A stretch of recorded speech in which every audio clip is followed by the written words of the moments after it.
Trekking করে বেড়ানোর চিন্তাভাবনা যখনই মনের ভিতর আসে, একটাই কথা ঘুরপাক খায়, পারবো তো? কারণ ট্রেকিং সম্বন্ধে ব্যাপক কিছু অভিজ্ঞতা আমার নেই।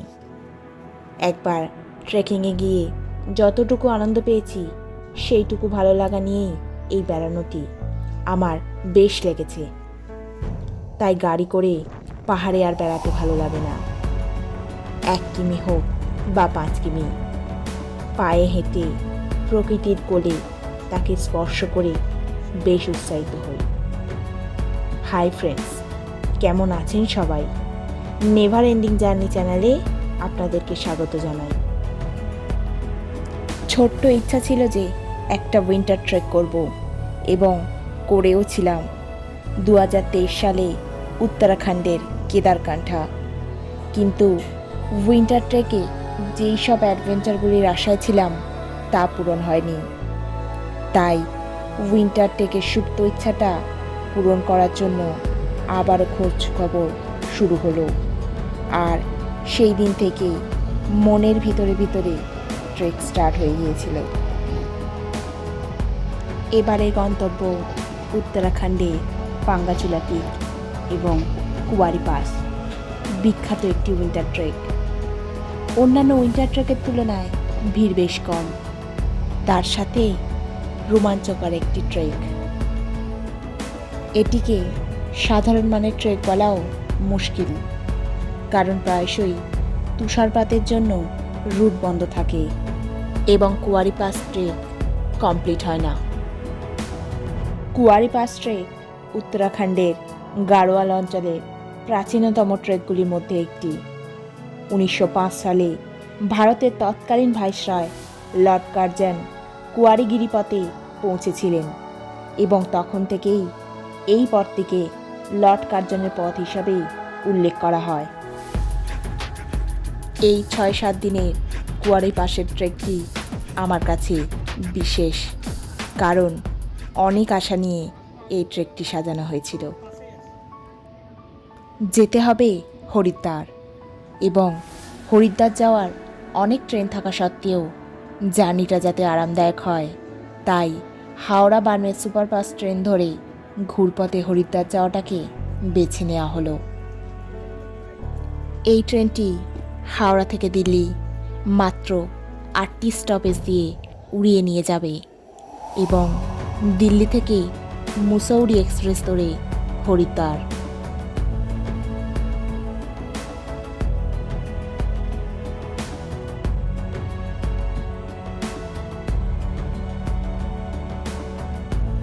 হরিদ্বার থেকে পাহাড়ি রাস্তায় যোশীমঠের উদ্দেশ্যে গাড়ি জার্নিটার কথা ভাবলেই শরীর হালকা হয়ে যায়, কারণ প্রায় 270 থেকে 280 কিলোমিটার জার্নি, আর সময় লাগবে 10 ঘন্টা। তাই দুদিনের ট্রেন জার্নি থেকে এই গাড়ি জার্নিটা একটু টাফ হতে চলেছে। হরিদ্বার কম বেশি 3-4 বার আসা হয়েছে, তবুও জানি না কেন তাও সব কিছু নতুন নতুন মনে হয়। হরিদ্বার থেকে যোশীমঠে যাওয়ার পথে অনেক কিছুই দেখার আছে, যেমন দেবপ্রয়াগ, রুদ্রপ্রয়াগ, কিন্তু কিছুই ভালোভাবে দেখা যাবে না, কারণ অনেকটা পথ। সন্ধ্যের আগে যোশীমঠ পৌঁছাতে হবে। পাহাড়ি আবহাওয়া কখন পাল্টায় বলা মুশকিল। এই পাহাড়ি আঁকাবাঁকা রাস্তা, এখানকার পরিবর্তনশীল জলবায়ু, আর চেনা অচেনা লোকজনের মধ্যে কিছু একটা তো আছে যা বারবার এই পাহাড়ের দিকে টানে। জার্নির শুরু তো আসানসোল থেকেই হয়ে গিয়েছিল, কিন্তু ট্রেকিংয়ের ফিলিং দেবপ্রয়াগের পর থেকেই হতে থাকে। উত্তরাখণ্ডের ট্রেকিং এই নিয়ে 2 বার, কিন্তু এখানকার লোকেদের আপ্যায়ন দেখে মনে হয় কতদিনের সম্পর্ক এই পাহাড়ের সাথে। এই 2-3 দিনের জার্নিতে শরীরটা একদম ছেড়ে দিয়েছিল, তাই পাহাড়ি সৌন্দর্য দেখতে দেখতে কখন যে ঘুমিয়ে পড়েছিলাম জানা নেই। হঠাৎ গাড়ির ব্রেক দেওয়াতে ঘুমটা ভেঙে গেল, কিন্তু শরীর আর মন একদম সঙ্গ দিচ্ছিল না। খিদে থাকা সত্ত্বেও আমাদের বন্ধুরা খেলেও আমার আর কিছু খাওয়া হলো না।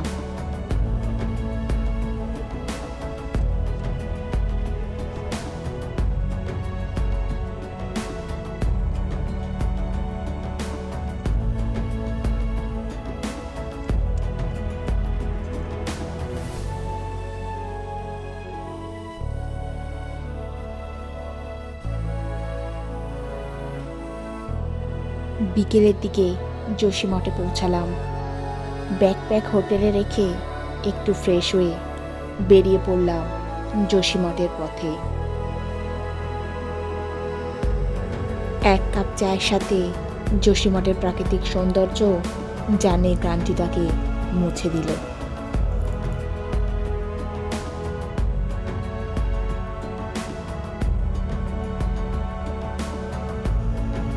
জার্নির ক্লান্তির একমাত্র ঔষধ ঘুম। তাই রাতের খাবারটা তাড়াতাড়ি সেরে নিয়ে ঘুমাতে চলে গেলাম, কারণ কাল থেকে আমাদের তৈরি হতে হবে আরেক জার্নির উদ্দেশ্যে। A very good morning from Joshimath. আজকে আমাদের কুয়ারি পাসের ট্রেক স্টার্ট হবে।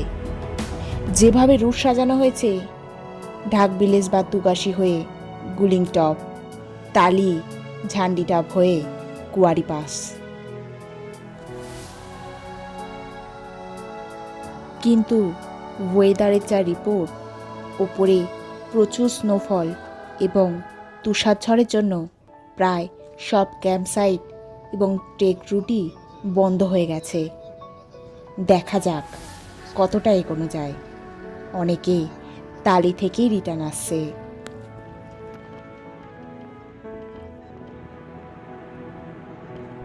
কুয়ারি পাস ট্রেকটা নিয়ে আমরা খুবই এক্সাইটেড, কিন্তু ব্যাড ওয়েদারের জন্য মনোবল ভাঙতে শুরু করেছে আমাদের।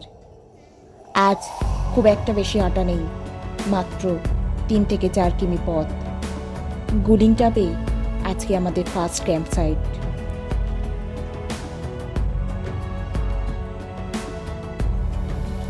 তুগাসি থেকে গুলিং যাওয়ার পথে প্রাকৃতিক ঝর্ণার জলের স্রোতকে কাজে লাগিয়ে ডাল আটা ভাঙানো হচ্ছে, দেখে বেশ ভালো লাগলো।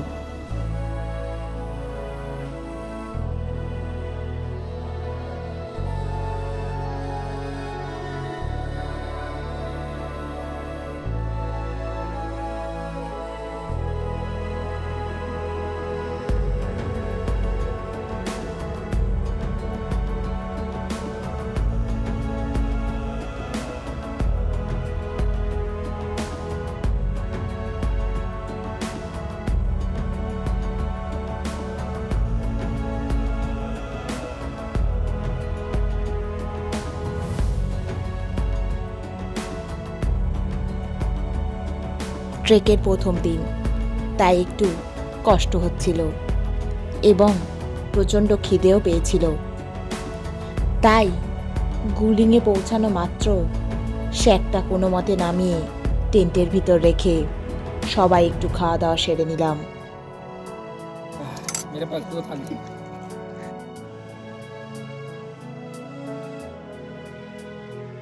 তারপর গুলিংয়ের ভয়ঙ্কর ওয়েদারটা এনজয় করছিলাম।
গুড মর্নিং গুলিং। রাতে খুব বাজে ওয়েদার ছিল, হেভি বৃষ্টি, তার ওপর আবার স্নোফল। রাতে ঠিকমতো ঘুম হয়নি। সকালটা কিন্তু বেশ পরিষ্কার, মনোবল আবার ফিরে পাচ্ছি। আজকে আমরা যাব তালি, 5 থেকে 6 কিমি ট্রেক করে। এটি আমাদের সেকেন্ড ক্যাম্প সাইট। ভালো কিছু পাওয়ার আশায় আজ আবার ট্রেক স্টার্ট করব। গাইড দাদাদের কাছে যা ওয়েদার রিপোর্ট পেলাম বেশ একটা পজিটিভ নয়, কিন্তু দেখা যাক। সকালে ব্রেকফাস্টটা সেরে নেওয়া হলো। গুলিং ক্যাম্প সাইট থেকে সবাইকে ক্র্যাম্পন এবং গেটার্স দেওয়া হয়েছে, কারণ গুলিং থেকে তালি 5-6 কিমি ট্রেক রুটের পুরোটাই হেভি স্নোয়ের মধ্যে দিয়েই যেতে হবে।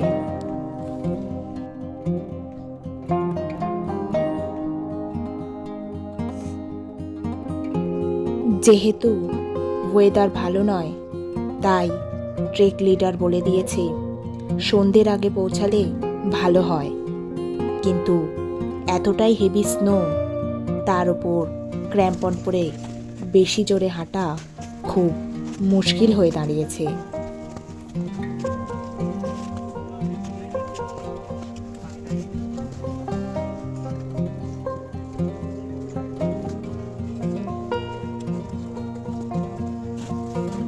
আমাদের আগে একটা নেভি টেক টিম আছে, তাদের দেখে একটু বিশ্বাস পাচ্ছি। গুলিংয়ের পর ওয়াটার সোর্স সীমিত। গুলিং ক্যাম্প সাইট থেকে যা জল নেওয়া হয়েছে সেটাই ভরসা। ট্রেক লিডারের নির্দেশ গুলিং থেকে রুট 1 ওয়ে হতে চলেছে, তাই ওভারটেকিং কেউ করবে না। স্লো কিন্তু স্টেডি থাকতে হবে। তালি ক্যাম্প সাইট পৌঁছানোর প্রায় 1 বা 1.5 কিমি আগেই স্নোফল শুরু হয়ে যায় এবং সেটি দ্রুত বাড়তে থাকে। হেভি স্নো দিয়ে ট্রেক করতে করতে শরীর আর পারছিল না, কিন্তু কোনো রকমভাবে তালি টপ ক্যাম্প সাইটে পৌঁছালাম। আর আমিই শেষের ট্রেকার, যার জন্য আমার বন্ধুরা অপেক্ষা করছিল। তালি ক্যাম্প সাইট সাদা বরফের চাদরে ঢেকে রয়েছে। তালি ক্যাম্প সাইট পর্যন্ত আসতে পেরে প্রকৃতিকে ধন্যবাদ জানালাম, কারণ প্রকৃতির বিরুদ্ধে কোনো কাজ করা যাবে না। তালি ক্যাম্প সাইটে পৌঁছানো মাত্র আমরা সবাই লাঞ্চটা সেরে নিলাম, কারণ লাঞ্চের পর ট্রেক লিডার এবং গাইড দাদারা দিনের প্রোগ্রাম নিয়ে একটু আলোচনা করবেন। পরের দিনটা আমাদের সবার জন্য খুবই স্পেশাল, কারণ আমরা কুয়ারি পাস সামিটে যাব এবং এ নিয়ে আমার মধ্যে একটা কৌতূহল কাজ করছিল। বিকাল থেকে যা ওয়েদার, মনের ভিতর একটাই ভয় কাজ করছিল, পাঙ্গার চোলা তো দূরের কথা, কুয়ারি পাসটাও হয়তো কমপ্লিট হবে না। গুড মর্নিং তালি। রাতের ওয়েদার আরও কঠিন ছিল। তালি ক্যাম্প সাইটে টেন্টের অবস্থা বলার মতো নয়, পুরোটাই বরফে ঢাকা। স্লিপিং ব্যাগের ভেতর নিজেকে যেভাবে গুটিয়ে রেখেছিলাম কি বলবো। টেন্টের ভিতর স্লিপিং ব্যাগের মধ্যে বসে বসে বাইরের ভয়ঙ্কর ওয়েদারের খেলা অনুভব করেছি, এবং মাঝে মাঝে রাতে উঠে উঠে টেন্টের উপরে জমে থাকা বরফ সরাতে হয়েছে। তালির সকাল বেশ লাগছে। সকালের ব্রিফিংয়ে একটা ব্যাড নিউজ দেওয়া হলো যে আমাদের টিমের একজন সদস্য শারীরিক সমস্যার কারণে তালি থেকে যোশীমঠের উদ্দেশ্যে নিচে নেমে যাবে, এবং আর একজনের অবস্থাও একটু নড়বড়ে। আর বলা হলো যে ওপরে বরফের লেয়ার ভালো জমেছে এবং প্রচণ্ড ঝোড়ো বাতাস হচ্ছে, তাই শারীরিক ক্যাপাসিটি অনুযায়ী গরম পোশাক নিয়ে নিতে। জলের সোর্স একদমই নেই কুয়ারি পাস সামিটের পথে, তাই তালি থেকেই পার হেড 2 লিটার করে জল নিয়ে নিতে হবে। গতকাল রাতের ভয়ঙ্কর তুষারপাতের জন্য রুট বন্ধ, সেই রুট আবার তৈরি করতে হবে, তাই আজকের সামিট একটু টাফ হতে চলেছে। দেখা যাক। সকালের ব্রেকফাস্ট সেরে এবং লাঞ্চ ব্যাগ নিয়ে আমরা টালি ফরেস্ট ক্যাম্পসাইট থেকে ওক, রোডোডেনড্রন ও আখরোটের বন ছাড়িয়ে যত এগিয়ে যাচ্ছি, সাদা বরফের চাদরে ঢাকা চূড়াগুলো দেখতে পাচ্ছি।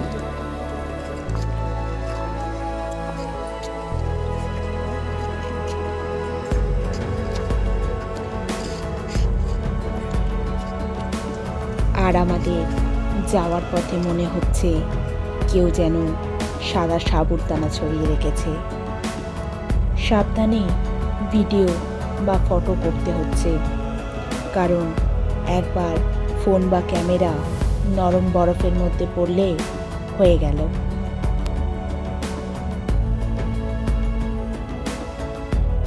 টালি থেকে ঝান্ডিটপ যাওয়ার পথে অনেকবার রেস্ট নিয়ে নিয়ে যেতে হচ্ছে, কারণ অনেকটাই চড়াই আজ। পথে যেতে যেতে দেখানো হলো দ্রোণাগিরি, নন্দা দেবী, নন্দা ঘুন্টি, হাতি পর্বত, ঘড়ি পর্বত, কামেন, আরও অজানা অনেক চূড়া। पीछे की तरफ जहाँ पे आगे की तरफ आपको ऐसे ऊपर नीचे पिक दिख रहे हैं, उसके बैक साइड में बिल्कुल ऐसे थम की तरह ये है नंदा देवी पीक।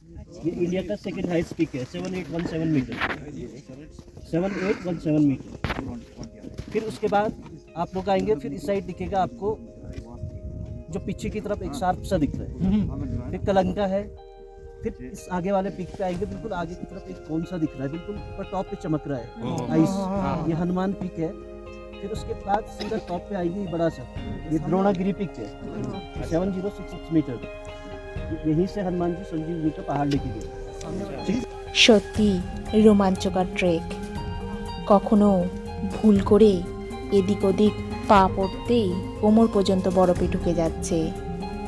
পায়ের আঙুলগুলোর যে কি অবস্থা হয়েছিল আমিই জানি।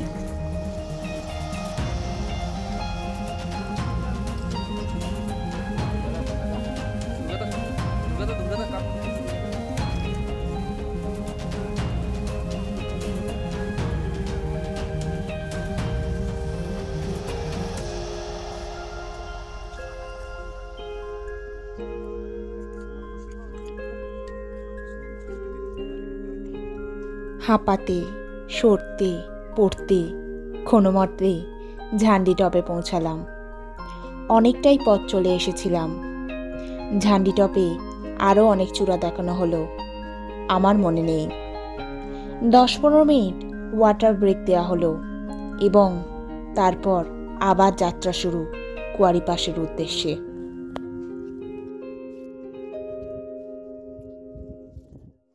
এদিকে আমাদের দলের আর একজন সদস্য ঝান্ডিটপ থেকে কুইট করে টালিতে রিটার্ন চলে গেল। পথে আমি একবার পায়ের মোজা চেঞ্জ করে নিলাম, কারণ কন্টিনিউ বরফে হাঁটতে হাঁটতে মোজা পুরো ভিজে গিয়েছিল।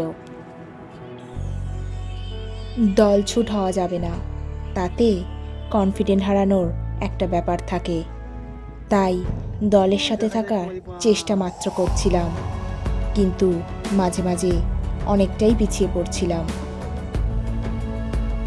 আমি মনের ভিতর বিশ্বাস নিয়ে আবারও এগোতে থাকি। আমার যাওয়ার অর্ধেক পথেই 1 লিটার জল শেষ হয়ে গিয়েছে, এখনও 1 লিটার আছে, কিন্তু আবার রিটার্নও তো আসতে হবে। মাত্র 100 থেকে 200 মিটার পথ বাকি।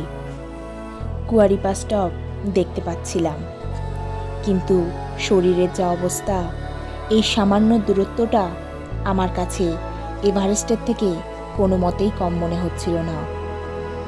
কিন্তু পারতে তো আমাকে হবেই, কারণ এতদিনের সাজানো স্বপ্নের দোরগোড়ায় এসে কিভাবে তাকে ছাড়ি। তাই নিজের বিশ্বাসকে শক্ত করে আবার হাঁটতে শুরু করি। গল্প হলেও সত্যি, অবশেষে ছোট্ট স্বপ্নটি পূরণ করলাম। প্রকৃতি আমাদের সেই গল্প সত্যি করার সুযোগ করে দিয়েছিল।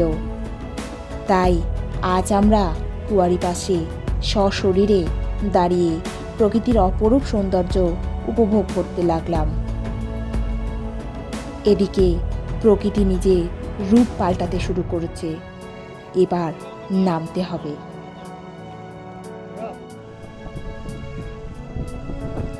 নিচে নামার সময় শরীর এগিয়ে গেলেও পা দুটো আর সায় দিচ্ছিল না, হাঁটু আর নেই।